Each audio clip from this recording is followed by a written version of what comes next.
અને એને કીધું ભલે તારો સમય થયો હોય, ભલે ભગવાને મોકલ્યો છે તને, પણ છતાં તારો સમય, હું જ્યાં સુધી રાજા છું ત્યાં સુધી તારો પ્રવેશ નહીં થઈ શકે. અને તે ગાય ઉપર અત્યાચાર કર્યો છે એટલે તારો વધ તો નિશ્ચિત થશે.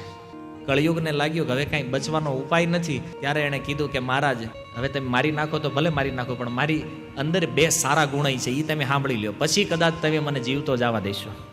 કયા સારા ગુણ છે 2? કારણ કે સારગ્રહી રાજા છે ને. પહેલો ગુણ કે મારા સમયમાં કોઈ મનથી પાપ કરે તો એનું ફળ નહીં મળે. મનમાં માની લો આપણે કોકની હત્યા કરી નાખી, તો સતયુગ, ત્રેતા કે દ્વાપરમાં કેવું છે ખબર? તમે મનમાં તે કોઈની હત્યા કરો ને તો એનો દંડ ભોગવવો પડે. મનમાં કરેલા પાપનો તે દંડ હોય છે આની પહેલાના 3 યુગોમાં. અને જો સતયુગની અંદર રાજા હરિશ્ચંદ્રએ સ્વપ્નમાં અયોધ્યાનું દાન કર્યું હતું, સવારે ઉઠીને રિયલમાં દેવી પડી. આ ભાગવત પ્રમાણ છે.